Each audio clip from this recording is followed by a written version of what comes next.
Hello and welcome to the Kaykov Podcast with my co-host, Mr. Boris. Hey. We have a very, very special guest, Mr. Ruben Davidoff with Davidoff Law. Mr. Ruben, please introduce yourself. Gentlemen, thank you so much for introducing me here. I'm honored to be here. Boris, beautiful setup. I love it here. This is the first time I'm in your studio. Nice. Let me put it this way. I don't do this a lot, but this is the first time I've seen something like this. This is amazing. You guys doing great for this community. And I thank you. I really thank you from the bottom of my heart for letting me be on your show. Thank you. You're also very heavily participating in the community. I know you had the previous, what's his name? I forgot. I saw you doing a speech with our previous governor. Yes, Governor Cuomo. Yes. Yeah, thank you so much for mentioning this, Boris. I started with in kind of like in politics as a hobby. Okay. I remember years ago, our beloved and community leader, David Aronoff, reached out to me and he says that, Ruben, I wanted to run for the city council. And this is where it started for me, at least. So it's like you endorsed him?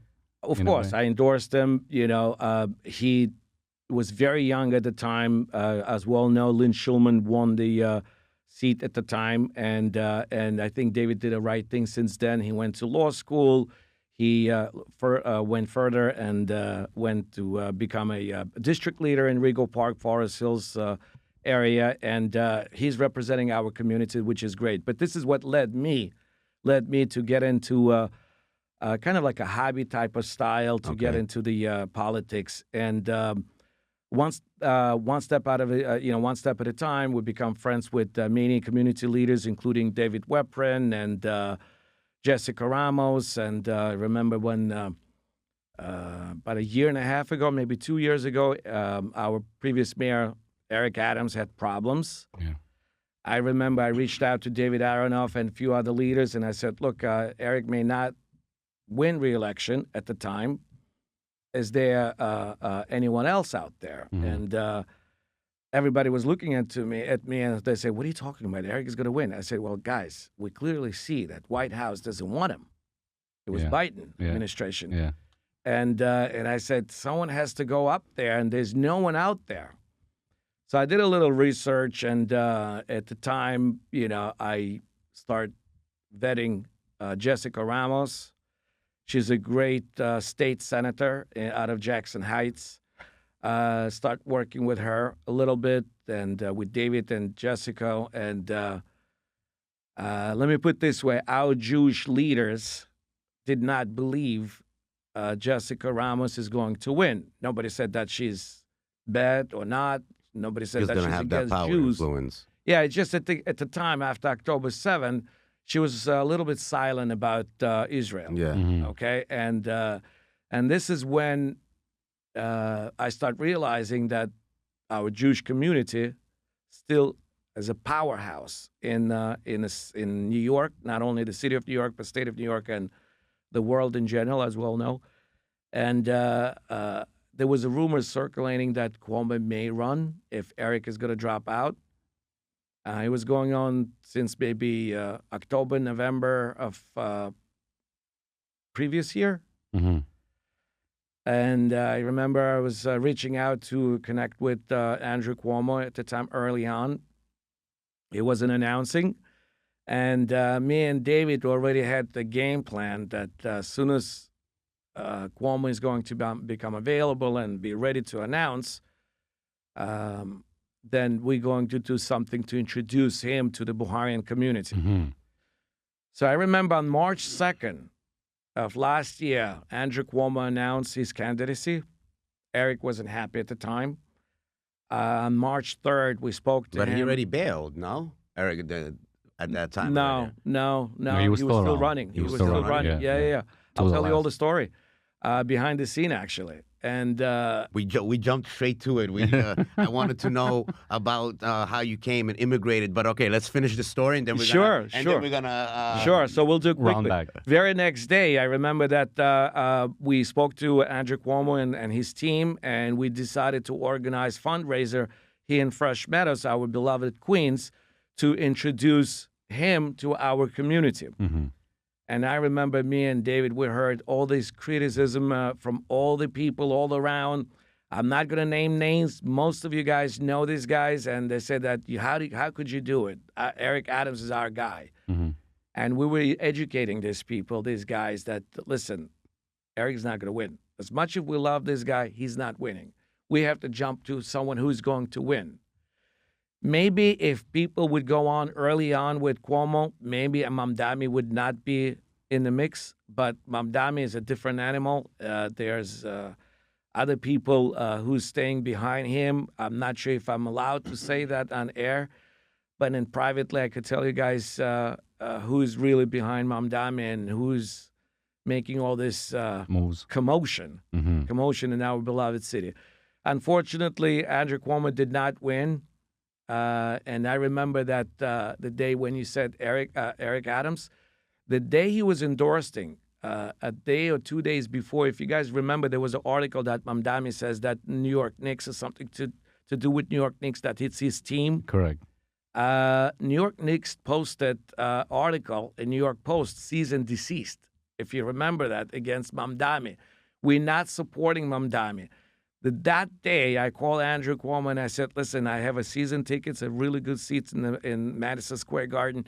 You have to show up there and show your face at the Knicks game. Absolutely. He took my idea, reached out to Eric Adams. Eric Adams sent on the social media that he was drawing and supporting Andrew Cuomo. And that night, I think it was against Boston. I don't remember if it was a Boston or Miami game. That night they went together, and that's where the social media saw that these guys together, sitting together, hand to hand, and Eric Adams was supporting Cuomo. Wow. That's the little story. All right, let's jump back.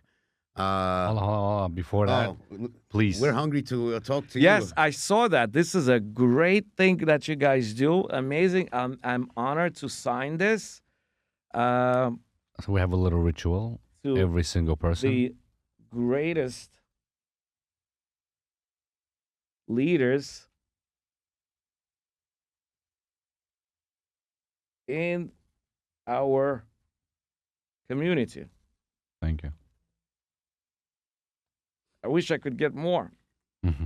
I hope not. Should If I the put Ruben Davidoff on the Yeah, bottom? absolutely. If the $5 bill gets bigger I'll than just put this, my that means we're initial, losing. RD. Our money is losing Yeah. value. So You got it. Yeah. Perfect. All the best to you guys. Thank you. So let's circle back and tell us, when you came to the States, what did you do? How did you get started? you How were did part that? of the first immigration or the second? 1988. So you're part of the first. Is it Because first? The 86 to 89, and then you guys did that whole. Did you do that whole Europe stop first, and Yes. then Yes, immigrating yes. here?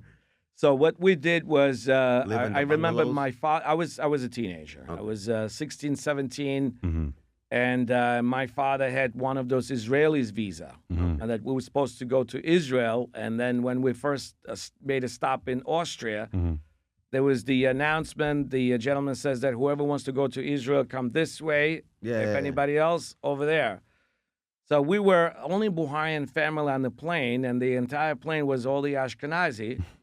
This is who led us, and we all stepped on the other side. Correct. Not even one person Shout out actually to went. the Lubavitch movement. If it wasn't for him, we wouldn't be here. Right. And you know, he never left the United States. Who? Lubavitch. Lubavitch, yeah. I don't think he ever Yes, left. You're right. yes. He did the but whole he's movement. Russian. He did the whole movement of getting the Baharians and the Middle Eastern Jews into the Into mother the States. country or United States. It was your pick at that time. But his whole movement kind of let us out. And he never left the country in order to do that. So powerful man. That's amazing. It is. But I think he had his agents in Soviet Union, someone like Lev Levayev, right? Yeah. He did a great job for all of us here. Absolutely. And including the Lubavitch as well. So but- you're in Europe. Yeah, we started in Austria like everyone else. Then moved us to Italy because it was when we decided to go to United States. We were on the umbrella of Nayana, I think. like Mhm. everyone Yes, else. yes. Remember? Yeah, of Yeah. course. Yeah, a lot of your listeners probably would remember that. I Yeah. remember I was telling my kids the other day about Nayana. What's that? Obviously, they don't know. So Nayana is the one who assisted us and helped us out to settle down here.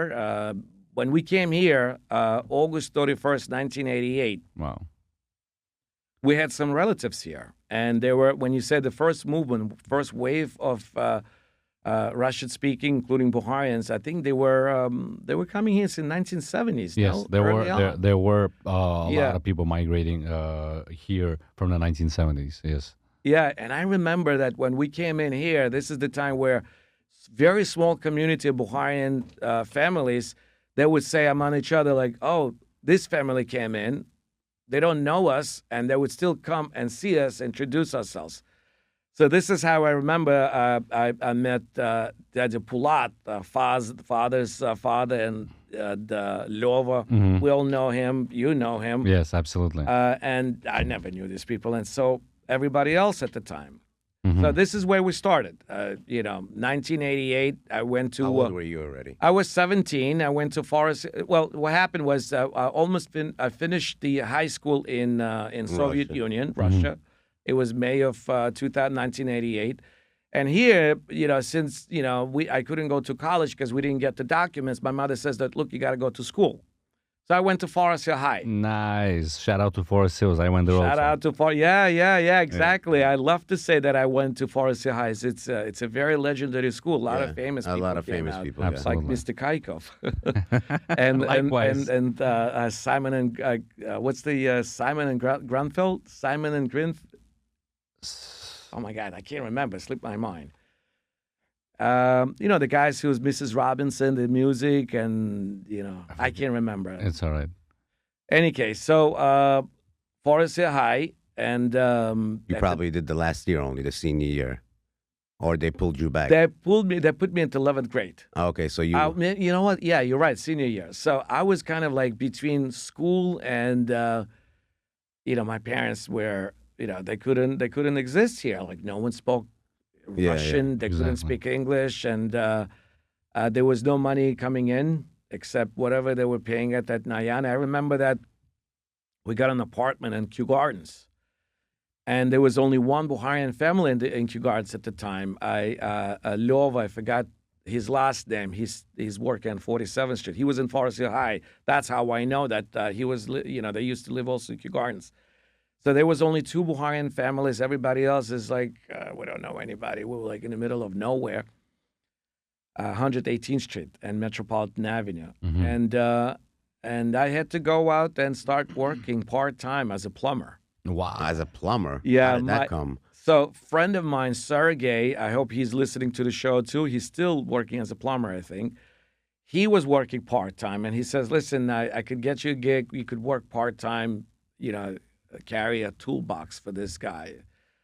So me and him in the truck, just this American dude, Steve Ross. I hope he's still alive. I haven't seen him in ages. He took me under his wing, and I was carrying his toolbox. I remember that I couldn't even lift the toolbox. 6 months later, I could carry two toolboxes. Nice. So you're handy also. Not that handy. Yes, but taught me a lot. That's nice. Many of your listeners, I know that they went in Russia. They went through Russian army, right? Yeah, Soviet yeah. army. Yeah. That was my army. Working as The value of work, yeah. as the plumber, working for this guy Steve Ross for about a year.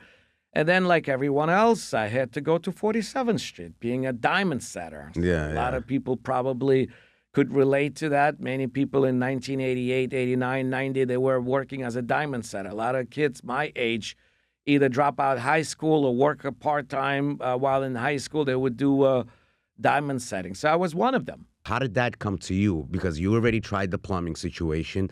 You tried the 47 thing, which drifted you to go somewhere else. Oh, yeah. Then I jumped in to become a yellow cab driver. Oh, Okay. Yes. I went to get a hack So license. we're talking about 3 years. So you're about 20 years old now. I was 20, just turned 20. And still 20 years old. So you're about 2 years behind in college work because you didn't go to Oh, college. no, I yet. didn't go to college. Okay. No. So But you're already behind because it my takes. job was to make sure that I assist my parents, and my parents wanted to buy a house, so I had to do something about it. So I got to make some money. So I went to work as the yellow cab driver, and my friend at the time Edward. He was working as a cab driver. He goes like, Ruben, you know how much money I'm making? I said, how much? He goes like, I could make up to $150 a day. That's That was big good bucks. money. It was 1990, 1991, I think. This is Yeah, it was a crazy amount of money at the time. I'm like, no way, you can't make that. Yeah, sometimes I make 180. I said, no way. So I become a cab driver, and I remember that I rent a cab. 5M18 was my medallion number that I rented from this Ashkenazi guy in Regal Park on Weatherall Street. So he gave me a car with the medallion number 5M18. I remember a couple of guys took me under their wing to show me how to work in the cab business. Dad's Isaac, it's Leo's father, Leo Ben Levy, and Stella's Daddy Eddie Kabayev, Stella's father. They told me how to be careful. Look, you don't have partition. You could get a gun to your head, and clearly, obviously, I was robbed twice. Yeah. Wow. Which was very common in the early 90s. Yes, because This I was a didn't quick have. buck. Not only that, I didn't have I remember it was a summer of '91, I think. And not only that, I didn't have the partition. I didn't have an air condition. Oh, It was wow. horrible. And I remember that one day was Saturday, and like young guys, Saturday, you want to make a couple of dollars and go out and have some fun. So one day was one of the craziest day in my life that I was driving, and on Saturday I couldn't make any money, but I wanted to go out and I want to make some money. Since I rent a car, I had to pay $90 rent. So no ifs, Per day. no buts. That day, Oh, Saturday. okay. It was 100, 110, but on Saturdays You didn't it need was that special license. You know how they have that. hack license, yes. But I would rent the car with the Oh, medallion. okay. Got it. Yes. So I'm driving around. I'm like, all right, I just need to get the $90 to pay this guy off. Then I made $90. I said, all right, you know what? I'll make another $20 so I could go out with my friends. I made another $20. God giving me Saturday. All right, give it to you. So next thing you know, I'm gonna make another few more bucks. Next thing you know, the guy stops me. He goes like, oh, can you drop me off to 101 Street between 1st and 2nd Avenue? I'm like, anything above 96th Street, Harlem, you got to be careful. I'm like, all right, 101 Street, not that far. Making turn from the 1st Avenue to 101 Street. He goes like, stop right here. I'm like, I'm stopping. Next thing you know, he's putting gun to my head. Give me all No money. way. I have $110 in my pocket. I'm the idiot who says that I'm not going to give it to him. No way. Yeah, I grabbed the gun. He goes like, dude, I'm going to shoot. And I don't know what it is, but the God was above me. He gave me all this strength, and I pulled the gun from his hand. No way. It was such a force, big force, that I couldn't hold it. I don't know how. Plus, it's the blood money And earned. it fell into my feet over there. So I remember Daddy Eddie Kabayev, he was the boxer, and he was saying that if anything happened like this, jump out of the car and yell just help for Yeah. And he goes, I jump out of the car, started screaming, robbery, help, please. The guy was going crazy. He came out from the back, picked up his gun, and he's running away. What happened? I got pissed. You wanted to rob me? I get into the cab. I start chasing him. It was like a movie. No way. I'm chasing it. The guy jumped on the sidewalk. I'm going on the sidewalk, and he goes like, he's jumping on inside the building. I'm like, all right, I can't go in the building. All right, fine.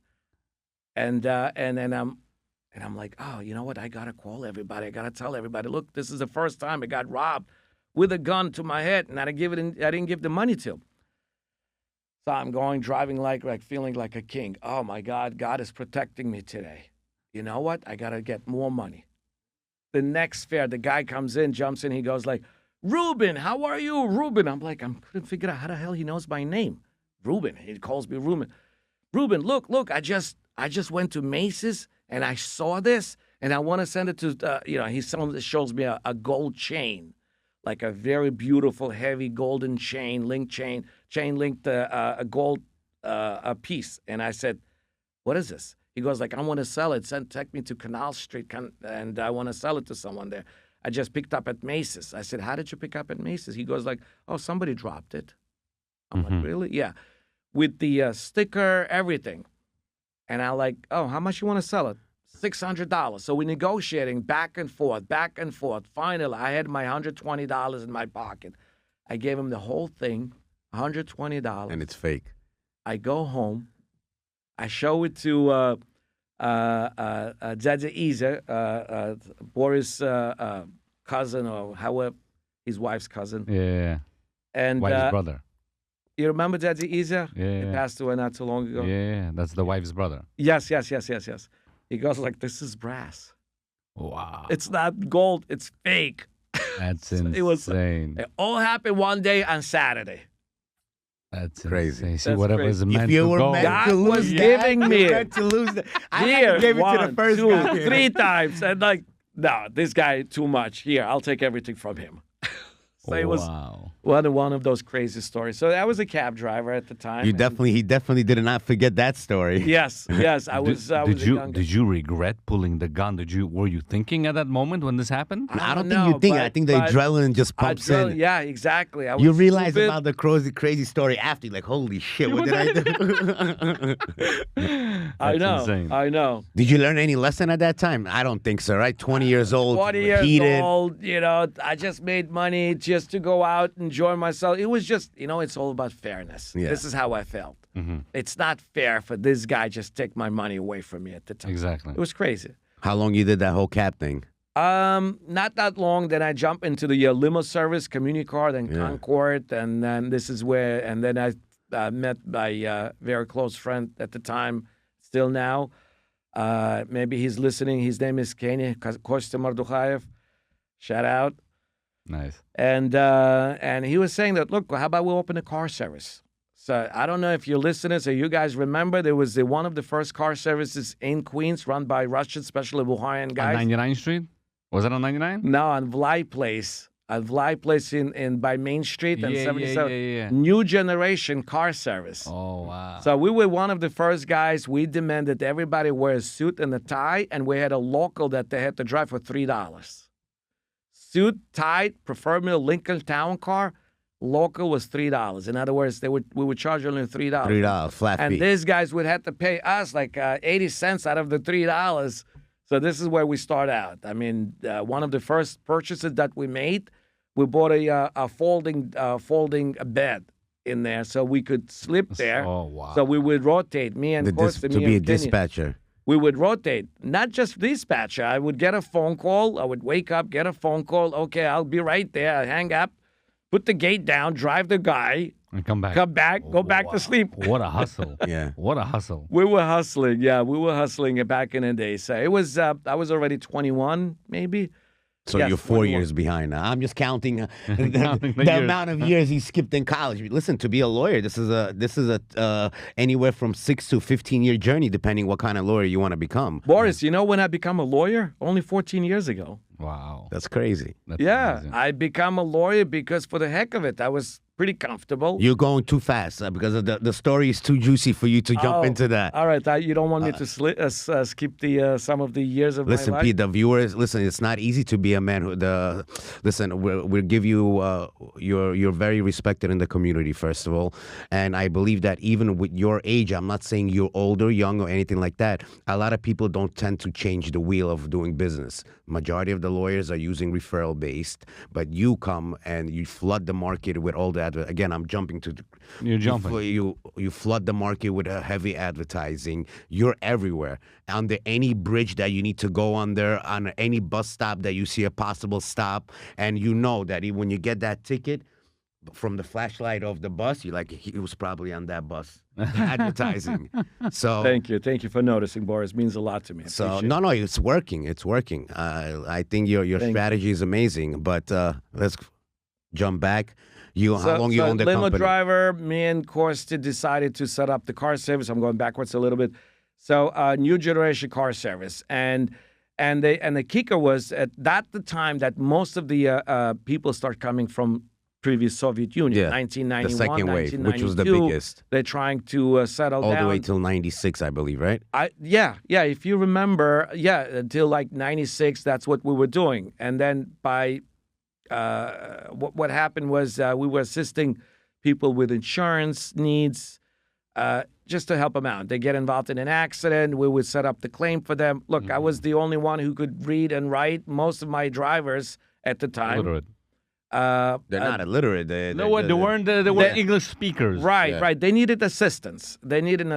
And So now, did that become like a secondary business after the? so what happened was then I asked my brother to become insurance broker so we could work, and then we set up the shop right around the corner from the car service. Smart. So my brother Simon, shout out to Simon, he went to become a insurance broker. So younger, older, Oh, he's in middle. He's younger. He's three of us. I'm Okay. the oldest. He is the second one. the second one. He is the brain of the family, clearly. So about Simon, this guy, he doesn't have to go to entire semesters, pick up the book or anything like that. He doesn't need to study. Comes naturally. Naturally, he would go like, oh, shoot, tomorrow is the finals. I don't know nothing about it. He goes to library, have read that. the book, gets What 800. month is he born? Just out of curiosity. Not March. August, right? Okay. March. Was Yes. he Aries? I don't know. Is it March 19? No, he's not an Aries. He's People have that talent, and they get it from Yeah, a very they young do, age. they My do, mother they do. also told me when I came here when I was 9, but because I have Sadiki Bill, I guess during Christmas time or their New Year's, they would have kids recite poems or something like that, make a show. So she would always tell me that everybody in class would have one poem, but you'd be the only one with 3.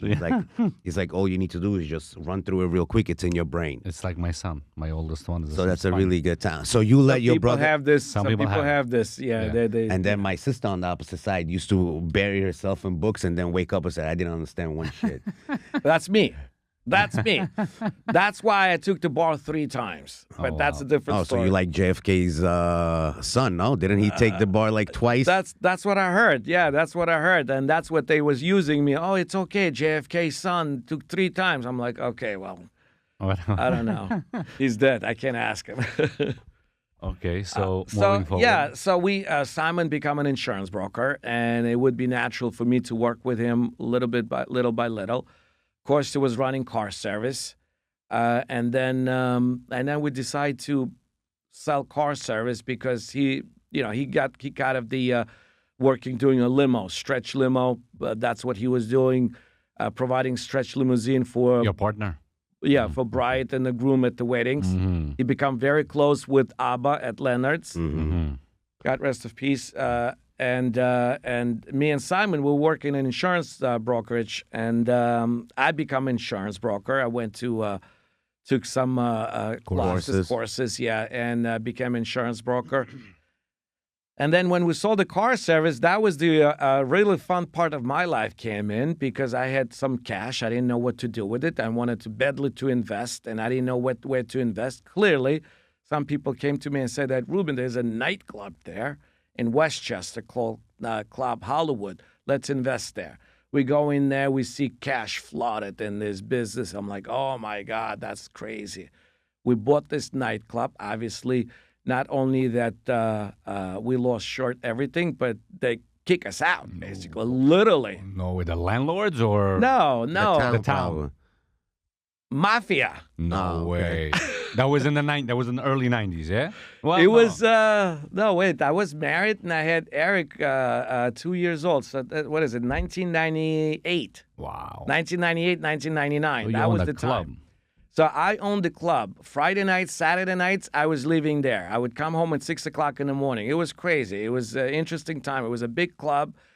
We would have 700-800 people every time. It was crazy. Profitable or no?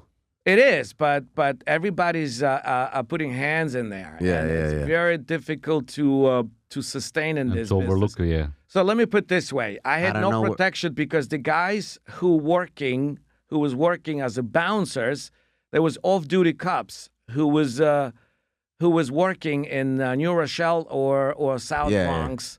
And who am I? A little midget compared to these guys. And they turn to the guy who's a real boss, and real boss is still around. I think this guy's still in jail. And they, it was difficult. So I lost everything. Look, at the time, let me tell you a little bit about the clubs. Later on, they start selling bottles, and that was the smartest decision. That they made. Yeah. Bottle service. But my time was right there between selling ecstasy to sustaining the club, and they were busted. They were getting busted. Limelight, Other guys, I forgot the name, Webster Hall, they got busted. Yeah, Webster Hall. You was gonna Right. say that. And what happened was the guy who was, supposedly were giving you kickbacks, so would sell $20 for each pill, right? The ecstasy. And my cut would be $5. And as a club, if nobody's partying, your club is not popping. Of course. So I kicked him out. I said, no, I'm not going to jail. I kicked him out. Obviously, my club was going down. Yeah. My bills were still there. I had to keep up with it. So, one thing led to another. You're just not that type of hustler. I am not that type of hustler. Listen, the guy wants to sleep normal That's at what I'm night. saying. There's two and types that's of normal. hustlers there. There are the easy hustling, and there's the long journey that he's taking. Well, if I would be 6'4", maybe different. Would've been a different- Yeah. I think of so much stuff that he's been through so far. I think if he's a size 34, his belt is probably size 39. So much. Listen, it's a lot. You're already switching 4 or 5 different professions. You're already Right. Amazing. So at the time, we still had insurance brokerage running. We moved from Vly Place to in Main Street area to Kew Gardens. That was the heavily populated immigrated area by Bukharian people, a lot from Samarkand. And it was 1998, 1999. I got a storefront there. We renovated, and me and my brother was working there. And then one day, we had a sign in the window that we wanted to rent out the space. So we had a little space, like a office by the bathroom in the back, and we wanted to rent it out. And then we had a sign in the window. One guy walks in. His name is Joseph Levy. And Joseph Levy walks in, and he says, listen, I just lost a job. My kid's going to this yeshiva. What's the name of that yeshiva on Metropolitan in the 83rd? The Staros Moshe, something like that. I can't remember. They closed down. I don't know. Right off Metropolitan? Right off Metropolitan Avenue. I think I know which. I think they closed down. Maybe. I don't know. So he was bringing his kids to yeshiva at 9 o'clock in the morning. He needed to pick them up after 3 o'clock. He says, listen, perfect timing. I just lost my job. I have like 7, 8 clients. Can I rent the space from you? And I work. And I said, what do you do? He says, I'm a lawyer. And what kind of law you do? I do personal injury. Nice. I said, okay, good. So I see this schmuck sitting there. He needs help. So I said, Joe, let me help you out. All right. He couldn't pay rent, obviously. So this poor guy, he didn't even know how to make copies or send fax or anything like that. By the way, we didn't have computers, so he would type. Oh, my God. It was a typewriter. And I would, I had troubles with the club at the time, and I started helping him out. And after they kicked my ass at the club, these guys, my own bouncers, basically. Wow. Well, they were probably getting paid off by somebody. Yeah, course. definitely. I said, you know what? My father says, listen, I don't want to lose my son. I don't want you to be here. Whatever it is, I'll give you your money. Walk away. Walk away and do whatever you got to do. So I went back to working full time with insurance with my brother, but I didn't have much to do because my brother was running the show. Mm-hmm. So this guy, Joseph Levy, he needed an assistant. I said, you know what? Let me help you out. Can we put him as the mentor part of your life? Not sure if it's a mentor. It's very, very hard. A guided to say. person. Somewhat. He was just there. Okay. At the right time, at the right place. 1998. So I start assisting him, and I see that you could make money there, a lot of money. The guy goes to therapy. You get the records. I remember that they would send us fax, and we use that fax. Those papers like you roll papers, when you. Okay. Or is it the continuing paper? That Right. doesn't You stop? remember that rolling paper? You could see the invoice paper. Yeah, whatever. You could, and like 4 pages, 2 MRI report, 1 initial visit with the. Where would you get that information from? From the doctor. From the doctor. 4 or 5 pages. You take that. I would make the copy from that paper so I could fax that over to the adjuster. And then the adjuster calls like, I'll give you 6,000, 5,000, 10,000. I'm like, wow, you make a third out of it? 6,000, man, you just made 2,000. 2,000. I'm like, whoa. Cha-ching.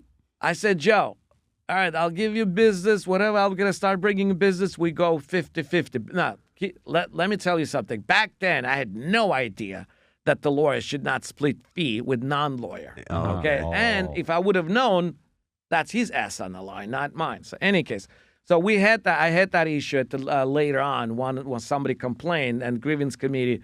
Well, this is the.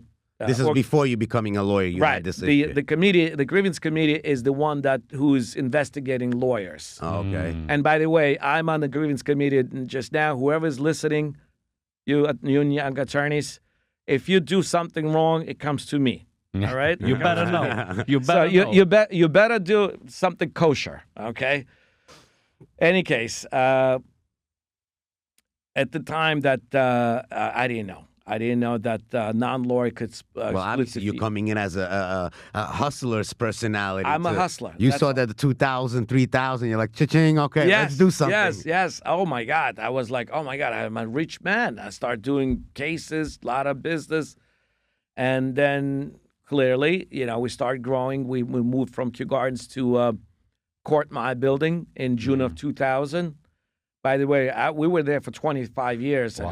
While you're saying this story, and you weren't a lawyer and now you are, I just want to know, do you believe in that rule?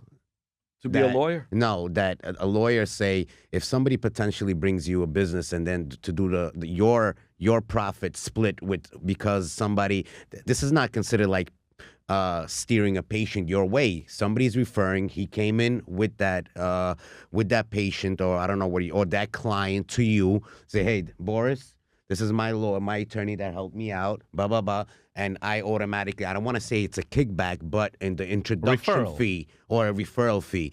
Do you believe in that? Do you is that believe even that? legal? No, Boris, I am. Gentlemen, I wanted to let you know something. This is a very, very interesting topic, and I wanted to talk about this at your next podcast. Okay. And I'm going to ask some of my friends like Margarita to give me another shot. I will talk about this. There's a groundbreaking things going on right now that it would be a very, very nicely done for a lot of people.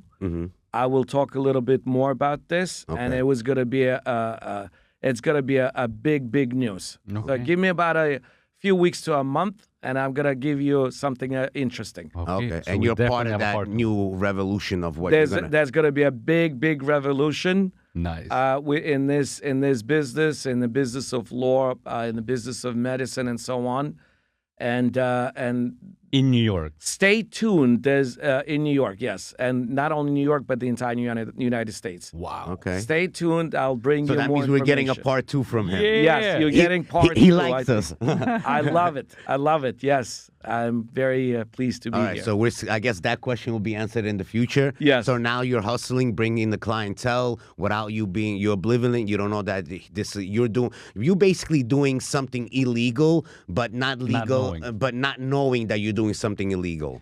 Not so much illegal. It was not illegal to me because I was a layperson. Yeah. Correct. It was something unethical, not illegal, unethical on the part of people who I worked with.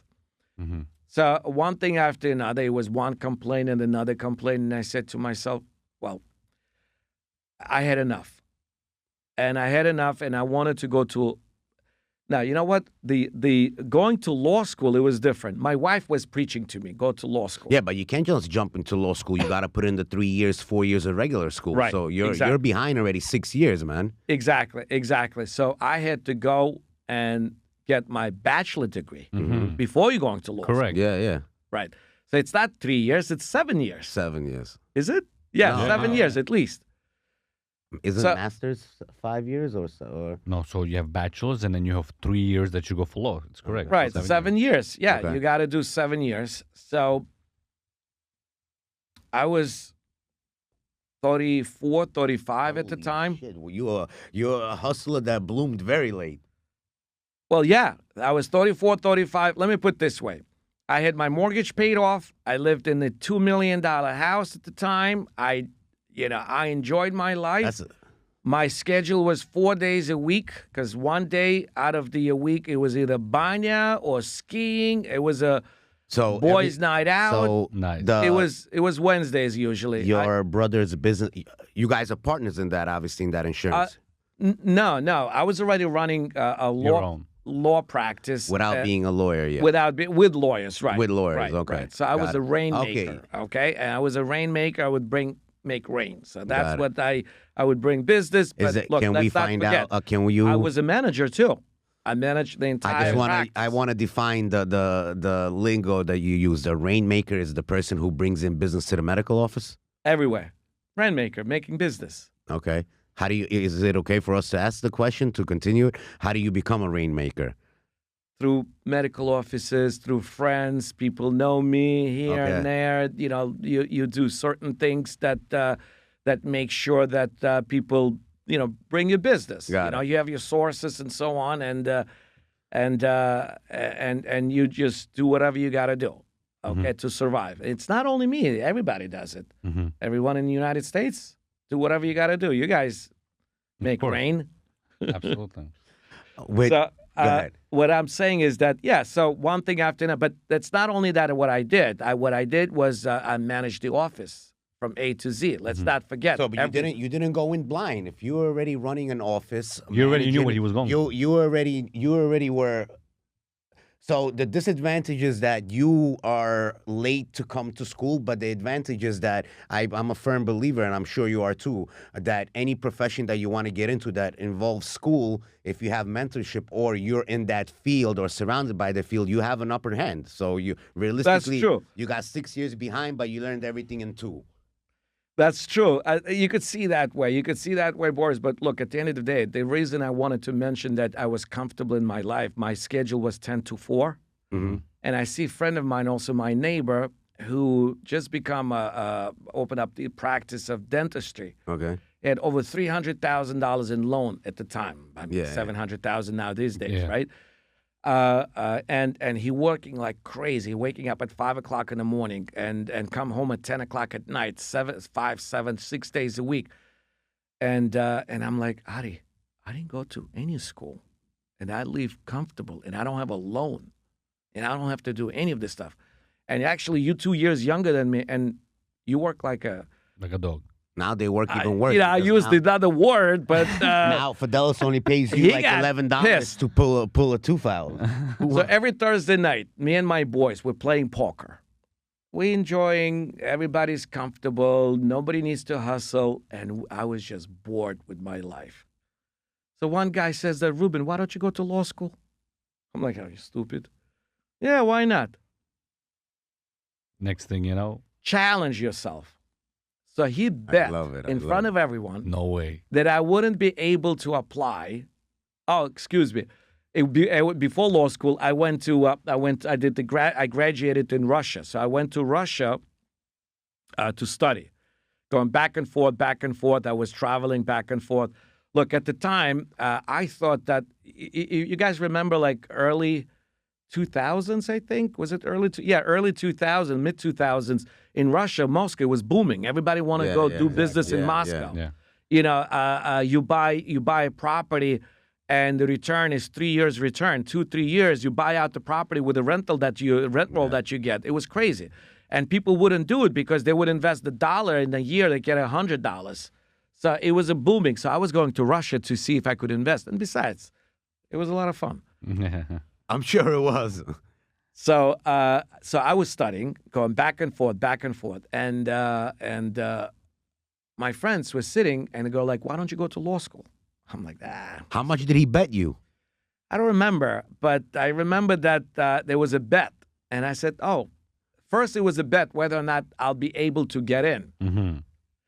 So what I did was I checked out the St. John's and I checked out the hostel. I'm like, oh shit, you have to really study. You have to really go to study. I'm like, I'm not doing that. I need to find the shortcuts, the way I did with Russians and everything. I can't do that. I went to Toro. Mm-hmm. Toro is beautiful. No, it's a beautiful school. You know, they said that you gotta do instead of LSAT, I had to do TOEFL. Okay. TOEFL for immigrants. Mm-hmm. So I finished school in Russia. So they said, all right, so he's a foreign student, Mm-hmm. That's and he's doing LLM. But in order for him to go to Toro, he has to do TOEFL. Now, let me make sure that people understand. Probably most of you guys do. TOEFL is for immigrants. Yeah. Mm-hmm. LSAT for really smart students. Like Miriam sitting here. She's very smart. She's doing LSAT, and most of the listeners probably know what's LSAT. I couldn't even do TOEFL. They needed a requirement at least 144 score. I would get like 139. Immigrant. Mm-hmm. I couldn't even do it. This is how fried my brains Yeah. were. I couldn't think. So what I did was, I had my wife to go and bring chocolates to the professor. Put up the sweet face and talk to them. The old school way, bring a teacher. And Yeah, asshole, right? exactly. We did the Russian way. So I applaud the school. I raved about the school. The professor loved it and go like, all right, fine, we got to take a chance in this guy. So they took me on. I hope they don't regret. So I went to Toro. It was perfect for me. It was a part-time. You do Sundays and Thursday evenings, Nice. right? No, they're very flexible. Till this day, they're that's very amazing. flexible. Yeah. And I remember the first semester I did, and we had to submit the papers. Midterm, I submit my paper to the professor. You know the score I got? The score? Mm-hmm. He actually didn't put the numbers. He wrote, "I'm disgusted." That was my score. I am disgusted. That's insane. It was embarrassing. It was embarrassing. I had to pick up the game. My brain's 35 kids, 36, 30, home. So this is when studies came in. Mm-hmm. All right. I had to battle. All right. Go forward with my business. I'm doing this for 10 years or dedicate my life to law school. And that's what I did. Nice. Listen, I at don't think you But- regret it. But I don't know, Boris. Let me tell you something. A lot of my friends, it was 2010, I can't remember now, 2010, I think. 2009 when I went to law school. A lot of my friends went into real estate. Mm-hmm. Look at them. They're building high rises now. That's fine.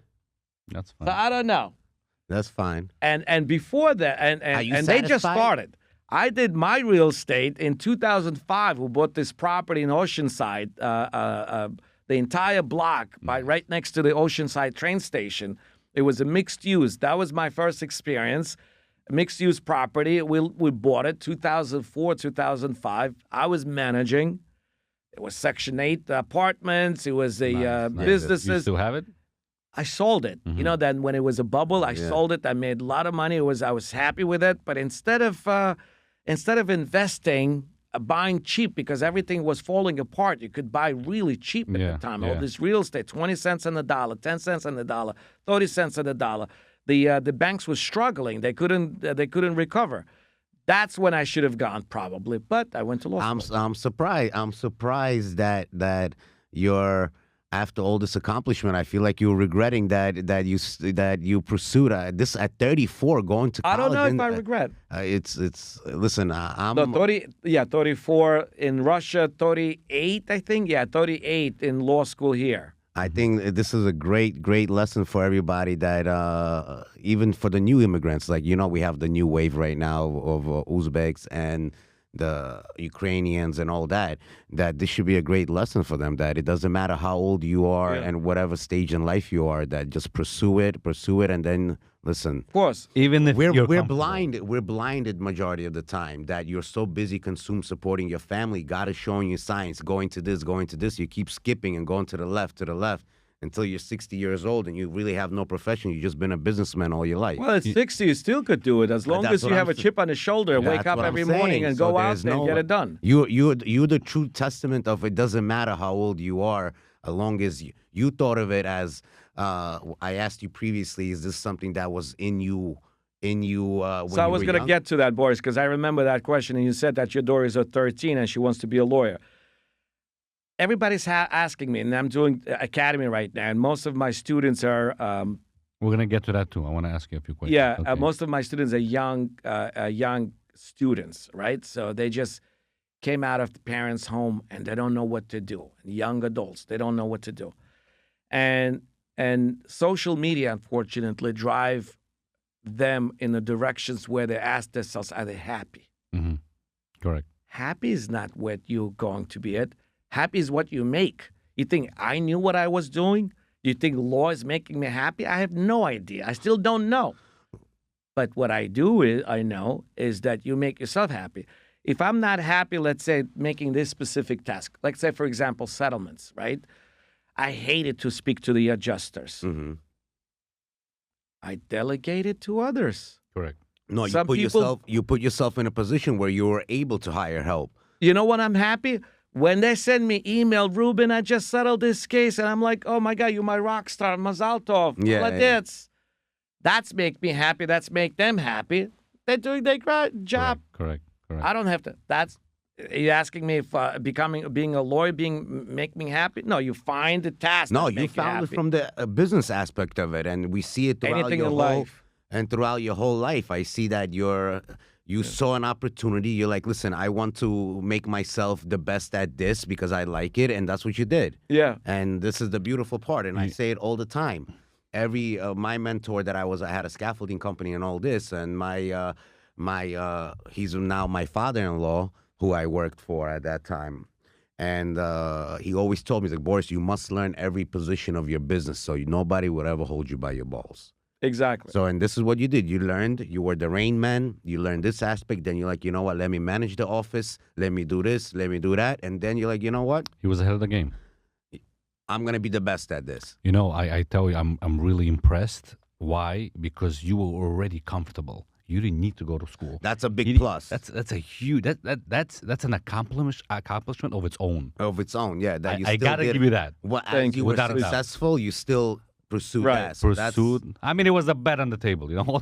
It was a bet on the table. That's right. No, You know, the first he says, I want to see if you could get in. I got in. I said, so what? He goes like, all right, so we'll continue. I want to see if you could make the semester. Like, what are you, crazy? That was a bet. I got in. I'm not going. He goes like, I want to see if you could make it.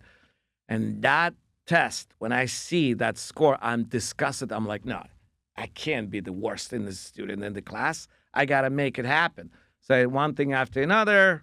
So did you, after you became a lawyer, you already had, you were still managing the law office? Yeah. When did you decide that you want to, were you a partner already in the law office, or you came off and you started drifting? Yeah. So let me tell you that part of my life. Peter Zerbis is a good dear friend of mine. He's still running around and still practicing here. We're actually still working together.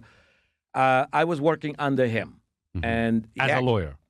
no, as the rainmaker. I was a law student. Okay. Right. So I was a law student. He was helping out with papers as well, and you know I appreciate him a lot. He helped me out through the time I was in law school.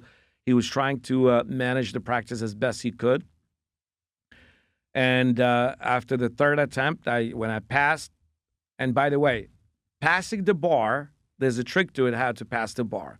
Anyone who's interested should call me. I'll speak to you guys. Oh, you're not gonna release it to the audience now? No, it's a secret. Okay, I will give you my son's number because he also wants to become a lawyer. There's a trick to it. It's very simple. You have to be physical. You have to stay physical. So after passing the bar exam, Maybe he's gonna let the secret go. Once the podcast is down, comment below and then ask him that question. That's true. Comment below. So go ahead. That's Sorry. for sure. I told Peter, I said, look, Peter, I want to be on my own. He wanted me to be a partner. He wanted to do equal partnership, maybe even for him to take a less than an equal. And I said, Peter, I want to be on my own. I want to try it. I want to be on my own with my own practice. So I set up the practice. I bought him out. He didn't have an interest to run the PI part. He found a niche to do other stuff. Like What's the PI part, just for the listeners who are... personal injury, Oh, okay. plaintiff's personal injury. That was the cash flow our business. And I was managing that anyways. What he was doing, he was managing foreclosure defense. Oh, That was the kicker back in the days, that people wouldn't pay mortgage. Yeah, that was the whole He would wave. keep them in the homes without paying mortgage, but they would pay him retainer. So he liked that. He's still doing that. And so I said, you know what? Let me buy you out. We go separate ways. You bought that specific part of the business Yeah. out, or you bought the whole law firm? No. I couldn't buy law firm. I set up my own practice. Oh, okay, so you just... The law firm of Davidoff and Associates at the time. Okay. It's funny. He was telling me, why don't you do a Davidoff Law? I said, Peter, it sounds weird. What is it, 2012? I said, sounds weird. Davidoff Law. It's like, well, I'm some sort of a scholar. making a law, Davidoff law. Now everybody does it. Yes. Yeah, yeah. Yes. Yes. Kaykov law, right? Pinchasov law. Everybody's just law. That's it. Not law firm, Law Yeah, firm, yeah. yeah. right? That's Or partner's name. Shorter, better. He was telling me to do that. I didn't listen to him, so I did the law firm of Davidoff and Associates, and then I changed it to later on. So I purchased his practice. I stayed in the same suite location, and he moved out and set up the location here on Queens Boulevard. That's where he is at now, by Pickman Building, Okay. by What was Schwartz Brothers. So now you got to hire the rain man? No. you did Well, everything you were- I took my business on a different scale. I don't need a rainmaker. It's different. As you know, that I'm in the buses. Yeah, but how did advertise- you come up with that whole idea? This is not something that you come up. First of all, you need funding for it, so we're okay. We know that you have the funding to experiment, because this is, realistically speaking, still an experiment, because you're going on your own. You're starting to do How all. is it an experiment? He's already established. He knows No, the flow. he's not established. He knows the flow. There's two different things. No, he no, brought no. money. He brought potential clientele to a law firm. Listen, Now he's hunting it for himself. He's established, so he could potentially pick his own clientele and see the success rate of closing that case, because it takes months, right? The- to cases? Years. 4 or 5 years average. Wow. Yeah. It's you need a Even long back, haul. even back then. Before COVID, it was a little quicker. 2.5, 3 years. Wow. So you really have to freeze a lot of money, huh? Yeah. Yeah. Yeah, It's a whole yeah, process of its own. But the beauty of it, in my situation, I'll give you another secret of mine, of my practice. Yeah. all your secrets, you're not even giving them away. You're asking them to call I you. pulled my money. I pulled all of my money. How do you do that? I use Esquire Bank. Shout out to Adi, the president of Esquire Bank. He funded me. I do not put my money in there anymore. Every time you need to fund the case, Break whatever that the down cost- for us. What is that? Each of my client has the account with Esquire Bank. Okay. And we pull the money from the credit line and attach my client's account to the bank. Every time we need the money, we get from Esquire Bank and we fund it. Esquire Bank charging interest rate, whatever it is. When we settle the case, They get their cut, basically. they get How do the you money get the back. loan? How do you get the loan per case? Is you estimate what the possible closure? No, closure- every time we need it. Let's say we need $20 for medical records. You got one big bulk of a loan, say $1 million. From that loan, you pull towards any case you want. So that's what you're considering is right. him sponsoring It's more it. than $1 million, but yeah, you're right. You're right on point. We're just so the bank designated your law firm certain amount because of the returns they see you having. Okay, Exactly. got it. Exactly. Just like any and business you loan. attach. We have like hundreds and hundreds. Who takes the interest? The client pays for it, or your law Client firm? pays for it. That's a good Client. question. Client pays for it at the end. I am paying now. How do you convince the clients to take this money? Retainer. They sign the retainer early on. You have to have that on the retainer. All of my peers, they have this retainer. I'm sure everybody put that in the retainer. It's like But it also helps the clientele as well, because you're giving them potentially money before they even settle, right? Or is that no. That's a cash advance. That's different. Okay. That they're getting advance. That's another area of business that people do as well. But what I'm talking about, your expense, the my office expenses, my office expense for the case. case? You know, if it's filing a lawsuit expense, getting medical records, getting the Alright, so it's two experts, and so different- on. What about getting surgery? Also considered? If you're getting surgery, that's a cash advance. If they have to pay, if Norfolk's not paying, for example, that's a different area. They categorize it as cash advance now. Was there a different name for it back in Funding companies. Okay, just the funding. Okay, so it's nothing you new. know, half of our community doing funding. Yeah. Okay, interesting. And the clients agree up to 5 years their case might take, and they have to pay that interest for the 5 years or whatever the cost of that is. Yeah, Or is it a fixed rate? Let's say I it's- take out a it's a 10% on the money you use. on their money, On their but money. we don't charge like certain dollar amount from the beginning. No, well, obviously, this is when the time starts rolling. Maybe $400. Yeah. Then in a year we took out maybe $2,000 and $3,000, and then at the end it was funded altogether. Do you maybe when you get $3,000-$4,000. the file? And I'm just. This is the questions I don't want to forget, and that's why I'm I'm all tongue tied, like I told you in the beginning. But when they get, did you have those chances where you look at a case, even though it might have been a crazy accident, but that accident is considered crazy, but by law standards, there's no money in this case, and you have to turn the clients away or tell them that there might be no potential money in it or stuff like that? Well, you look at the insurance most of the time, right? So why everybody's doing personal injury, right? Okay. They do personal injury because usually there's a guarantee that there's a money. Okay, so how do And you the determine guarantee that? most of the time, insurance companies. So what if I have, say, I'm just throwing out different names of the companies because this is what, a State Farm. So you as a lawyer, you prefer the company to deal with or the accident itself? Like, what do you look at? How do you estimate this, say, the budget or the timeline or the severity of the accident itself? How do you estimate what the value will be and if it's beneficial for your law firm? So it's a very difficult question because right now when it's early on you don't know, okay. But with my experience, and let's not forget I do this almost 30 years, right? Okay. So in my experience, I kind of like could That's why I'm asking. evaluate the potential. Mm-hmm. But let's not forget, even if I lose one case, I win 9 others. Yeah, Yeah. you make up. So it's all about Are you still hands-on with all your law firms? Because I know you have multiple and Locations. multiple locations. Are you still? You said that you, from your personal experience already, will determine which cases. Are you still like that? As every case that comes in, you still look over it and designate a potential teammate or a lawyer that is. Do you have a separate group for each type?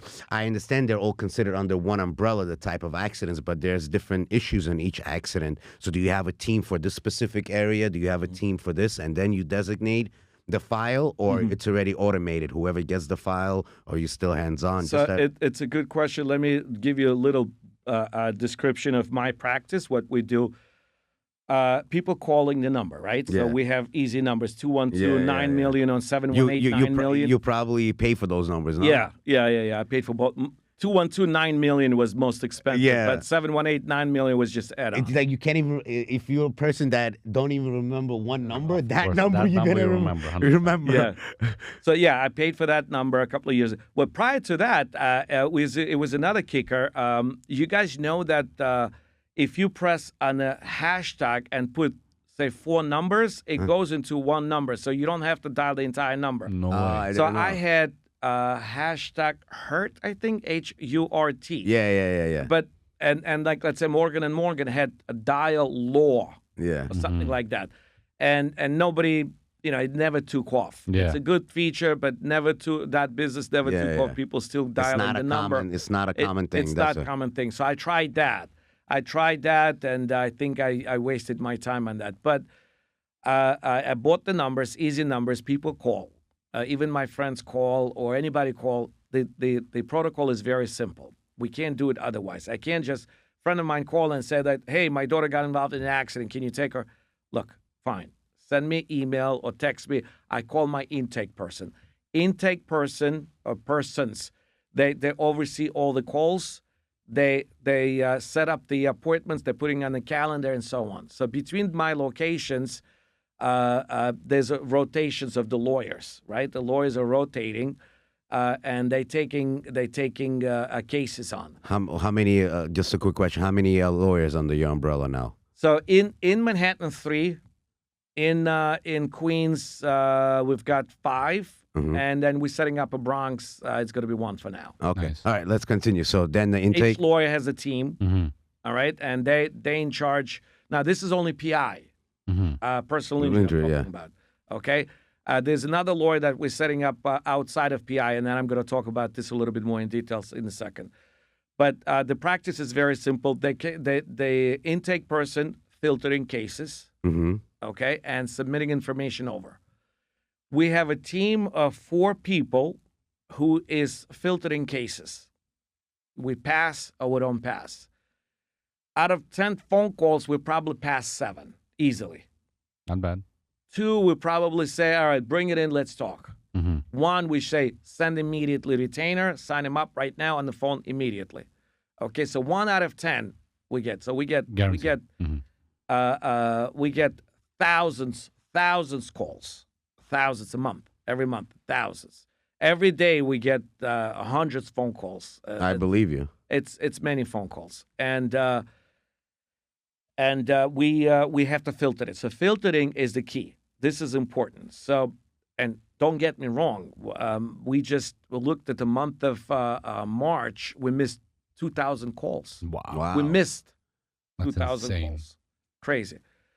So we have to do something about this. And well, let's not forget some of the calls are scams. Scam, yeah. Correct. Right? So, yes.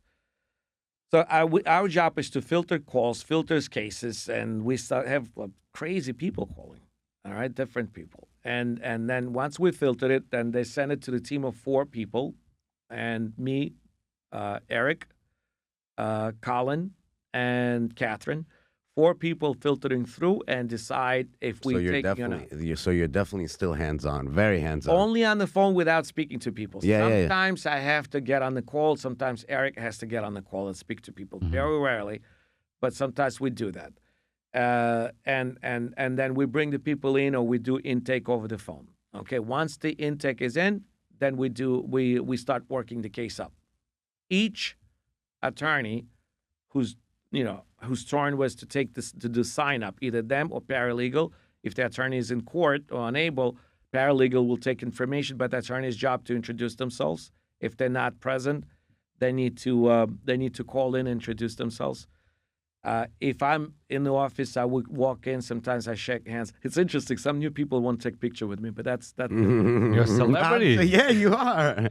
So You're not if you're planning to hide from somebody, no. you're asked out in New York. but more in Manhattan than here. So, any case, so they take information, and this is where I come in. I get these cases in once they're already in the system. I review them. I review every single case. That's Nice. my job, and then we review the process. And obviously, I have myself and Leah, who are reviewing cases down the road, how they're going through process. Correct.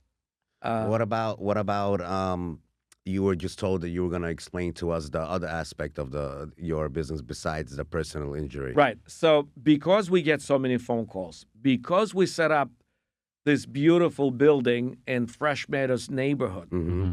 And by the way, I always say that the reason I wanted to come to Fresh Meadows is because nothing against who's not Jewish people, but Jewish people is a driving force for every single neighborhood. Mm-hmm. History shows that when Jewish people setting up this neighborhood, the neighborhood strives. And you look at the history, right? Yeah.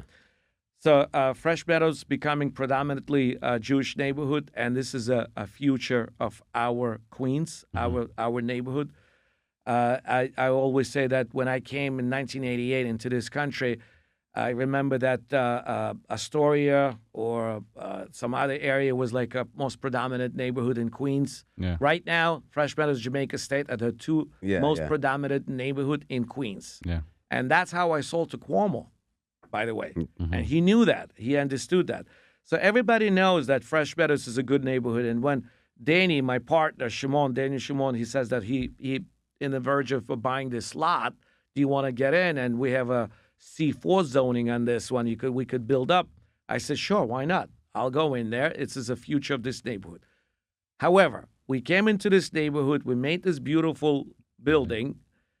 It's still a neighborhood. It's a community. Community, yeah. So just providing PI in this neighborhood, I felt it would be like a sore thumb. Okay, so I decided to bring other area of business here, other areas of practice, where we could help people with other needs, Okay, so what not are we just doing? the PI. Okay, so what else is on the umbrella?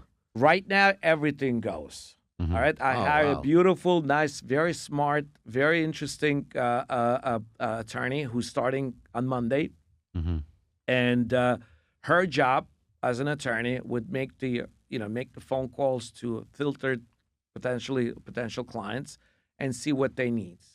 It's going to be most of the time. It's going to be probably on the retainer based. Okay. We do enough pro bono. Sometimes we could help out other people on a pro bono basis. That's nice. But we need to sustain in this business, and this business is for profit. And So we clearly this is the end goal. The end goal is for you to take every aspect of the law and help the potential client. This is the potential client, Nice. whether or not it's a trust in estate, a wrongful termination, set up the business, Real estate. real estate transaction, anything you. What is this whole, like, every time you watch these law movies, they're like, you have a junior partner, you have this partner. What is that all about? Oh, This, is that so? Yeah. So this is a structure. Everybody has a structure, and the same thing in my firm. Okay, they're coming in as a junior associate, the ones who has no team. Okay. Okay, they learn under the somebody else. Once they being assigned their own caseload, and then we call them an associate. Oh, okay. Once they sometimes time passes by, a year, 2 years later, and they could start bringing cases in, and they get commissions from me. Then I call them partner, but they are equity partners. Oh, okay. So Per that's case. per case. I go back. Not non-equity partners. They're non-equity partners, contract partners. Yeah. So per case, Per they case get based. they get the additional bonus. So you like subcontract that particular case, Yeah. and if they settle on a certain number, they get a bonus. They got a bonus. Well, being a lawyer, they get Being a lawyer, percentage. yeah, percentage. Right. So they're getting Interesting. percentage of my cases. They're getting a higher percentage Of the their cases that they bring They in. work harder. It motivates Right, them. right, nice. right. Nice. You have And- any of those in your firm now? So I have two partners, Okay. non-equity partners. In the future, we're going to have partners, equity partners. In other words, piece of pie of the business. And we have 8 or 9 associates, 2 junior associates Nice. right now. So what's the thing? Are you're because you just named the other firm? What do you call them? 1-800. Morgan and Morgan. Morgan and Morgan. Yeah. I know he's like in 30 states, right? He's like one of the biggest dogs around. I think he's in every single jurisdiction, 50 plus states. He's in 50 plus. Is that your? Well, no, that's not my model. I don't see this model as a working model for me, at least. Mhm. And I'm the strong believer that it's been done that I have no business to be there. Okay. I have to be a pioneer. So And what? Next podcast, I'm gonna break you in. What's the next step? Nice, Okay, for a lot of people. He just killed like 25 questions that I have. I was gonna say that since you're so accomplished in this field and you said that you got bored and now you're getting into politics. I guess I'm you're not getting into politics. no, meaning that you're I don't know if you're getting involved into politics. I don't know if you want to become a politician or anything like that, but you definitely this is the new field that you want to conquer. Well, let me talk. Speaking with touching on the politics base. First things first, I'd like to make an announcement, and I'd like to have Buharian community. Most of the listen Buharian community, or Various people. varies.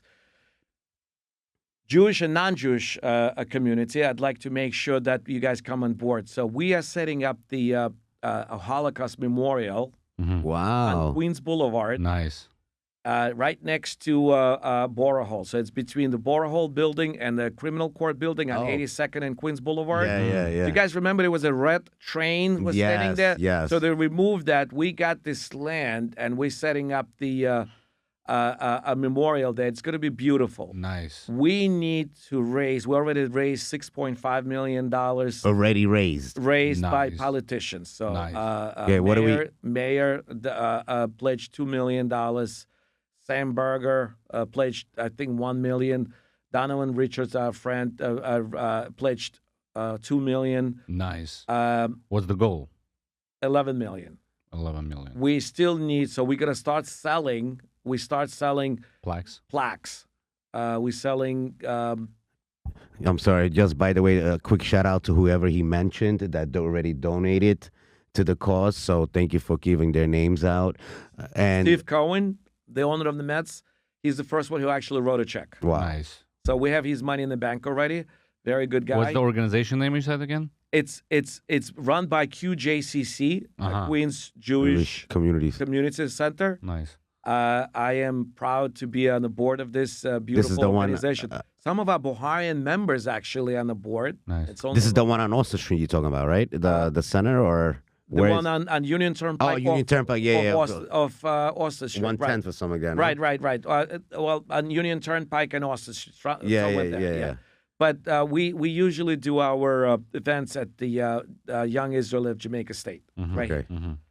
And So let's first get, is there a website or is there Yes, what? So let's yes. It's- one by it's- one.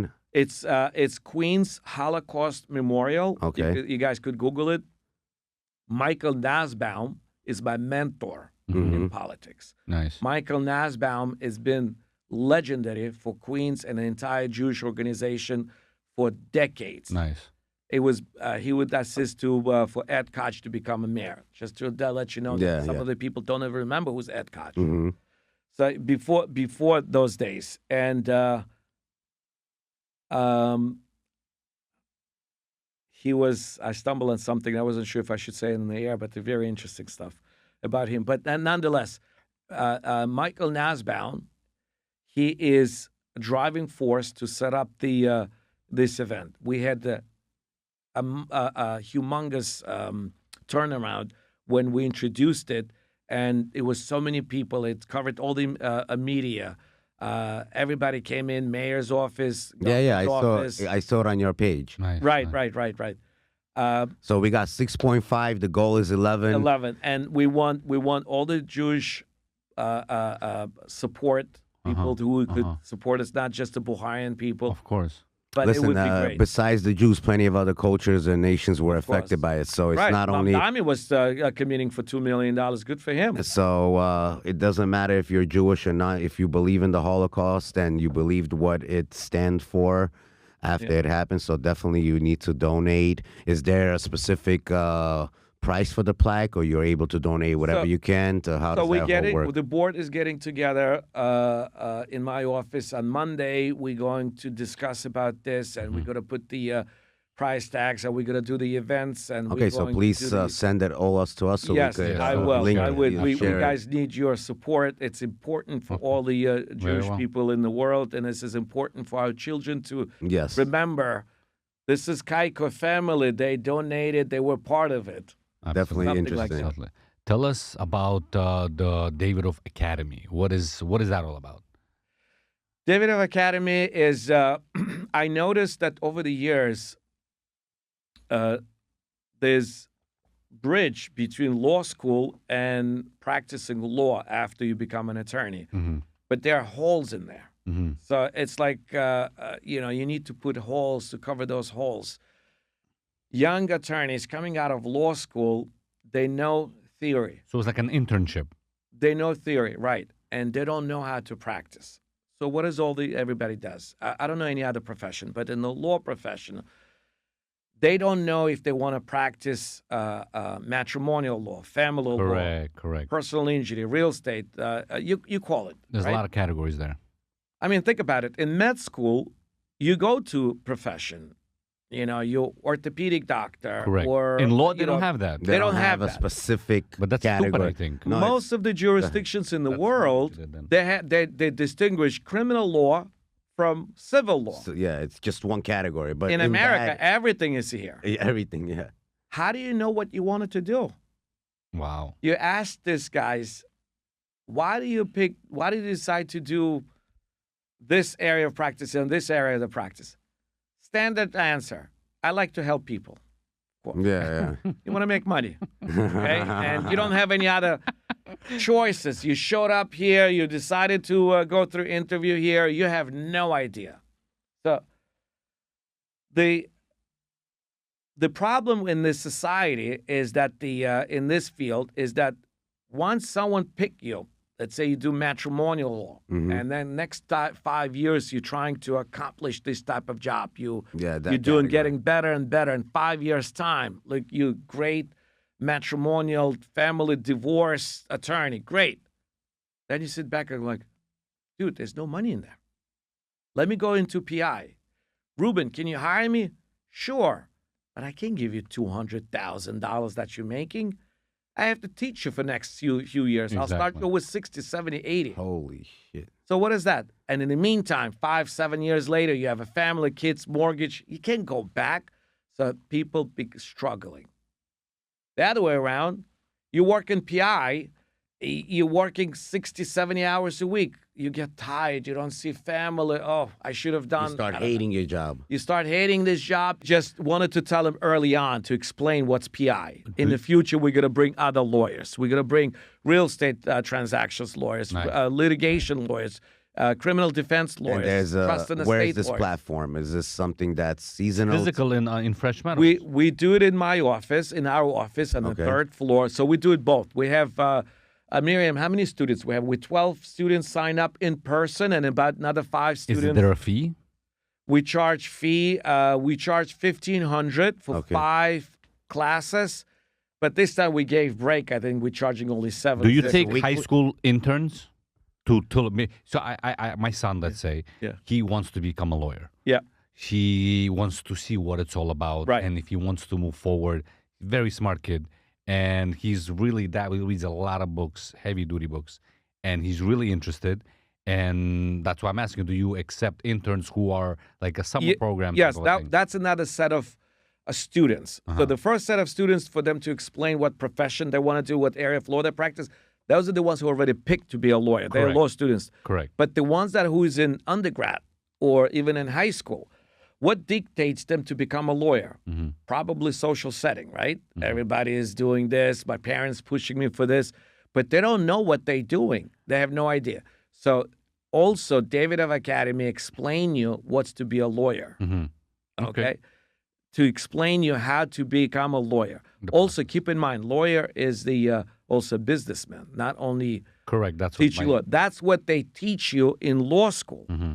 But they don't teach you in law school how to be a businessman. And if you're not a businessman, how else can you represent your client? I agree. Your job as the agent on behalf of your client to take the matter in your hands and to the best the result for your client. And the result usually it's monetary. Is this only going to be a physical facility, or are you planning to get on all these other platforms and kind of do it virtually and stuff like that? We do online. We do recording. Mm-hmm. We do online, in person. I like to be in person because I'd like to feel. You have that proud. kind of time? I mean, you're in part of so many organizations. Sundays. I only do Sundays. I don't need to prep time. I already go like in this. I didn't need to prep. I just looked in the morning. What's their podcast about, and that's it. What would you? What would you?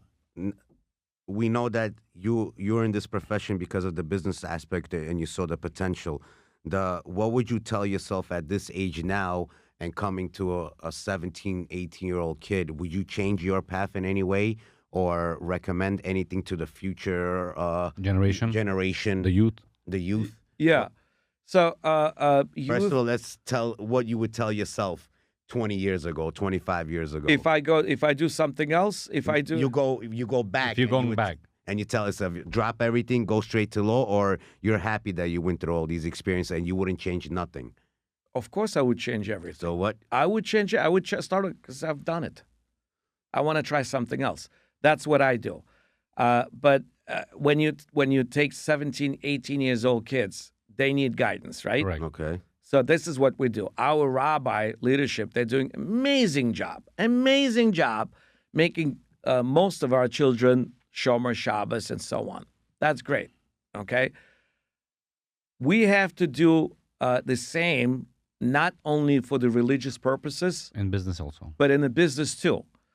First thing I wanted to say, every person should understand that if you work on your own, it's easier for you to create happiness, I agree. whether or not it's a monetary or time-wise, whatever it is. It's always easier because you don't have to rely on anybody. somebody else.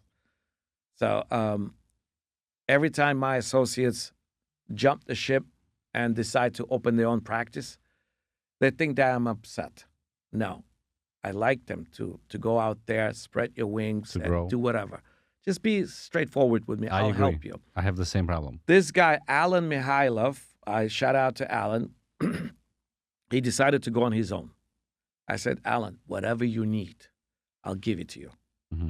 I'm not sure if I'll give you cases, but I'll help you Get With- to the point. get to the point how to build those Okay, cases. so you're happy to mentor lawyers. I'm that happy come to mentor. and they just need to be, listen, I want to be here for 2 years. I want to learn everything, make some money, then move on my own. Be Right. honest with you, and you'll take that. Exactly. Got it. Jonathan Fuzilov, same thing. We're giving him our conflict cases and so on. We like to help him. It's nothing wrong to be 100%. Nothing wrong to grow. to grow and to communicate, I to agree. transparent about everything. I've done it. Are you one of those lawyers who will go into a partnership with another law firm who you mentored? Say, I worked for you, now I want to go on my own, and I come up to you and say, listen, you want to be my partner in that law firm? I offer them. I offer them to become my partner. And So you're open, you like that, you yeah, partnership and all that. Boris, what am I going to do with my practice? I'm going to take it to my grave? That's right. That's right. What am I supposed to do with it? 100%. I don't know how much longer I have. It's all about my brain. And I saw that. So far, it's working. I wanted to ask you that question. From the whole conversation, like I said, you went into it from business aspect. Are you a firm believer in school, or is this something that you think that you needed that school aspect in order for you to like? Would you recommend the future? Because everybody wants to be a TikTok star now, Right. So what is your belief in the whole school path, or being, majority of all the successful men never even understood what college is. Yeah. So are you a believer into Of schooling? of schooling and stuff I like am that? believing in schooling, but not so many years. There are a lot of BS going on in school. I They agree. just take your money, but most importantly, forget about the money. They're taking the time away from our kids. So much time. 7 years It's to become a insane. lawyer. You don't need 7 years to become a lawyer. Come work for me. 6 months later, you'll be the best lawyer out there. So that's what I'm saying. So you're more hands-on, and then I think being a businessman and the way he put it together, he saw it from a different angle. And then when he became a lawyer, he looked at things from the other side. So that's very important. And I feel Yeah. like, it's like you were hands-on from the beginning. It's like putting him in the operating room from the beginning, seeing the whole process, and going from there. Correct? Yeah, that's true. And that's amazing. Guys, we getting tired, right? We getting Never. tired? no, but I know But you probably I know have a you busy, probably, yes. busy man. Are you a big reader? Do you read at all? Listen to audiobooks? Anything? Anything that you could recommend the youth to read? To read. that influenced you? Yes. What's the name of the book? You know what? I'm going to have to come back to you on this. There's a couple of books that I would recommend for them to read if they are young attorneys, Okay. definitely. But what I would recommend is for young attorneys, Yeah. or not an attorneys, but who Who thinks wants to be, become? Okay. call me. Okay. Call my office. Even if you're not sure about the academy, just give me a call. We have a great leadership team with the academy. Miriam, Leah, Avi, Natalie, Natalia, all of them that they would assist you. So who is she? Since you've been pointing at her, so give her a quick shout out. What is she? She's a future lawyer. What is she doing? Of with you? course, So she's you're a in law school. Going in, nice. Nice. Okay, Yes. so you're mentoring her. She's under you. I'm actually under. We're working together. Where she's taking a leading role with Leah. Leah is not with us today. She's in school right now, and Miriam is taking a leading role by convincing and speaking to young students Nice. to explain to them what's this Davidoff Academy about. Nice. Okay, at the Davidoff Academy, you have a chance to perhaps to get a job within a firm or any other firm. We will be more than happy to assist. But most importantly, you'll learn future if you want to be a lawyer, or if you want to be a lawyer, what area of law you wanted to practice. Correct. That's the key. Okay. Don't waste time. I know you guys already, not you, but the students who's listening to us, they're wasting their time in school already, okay?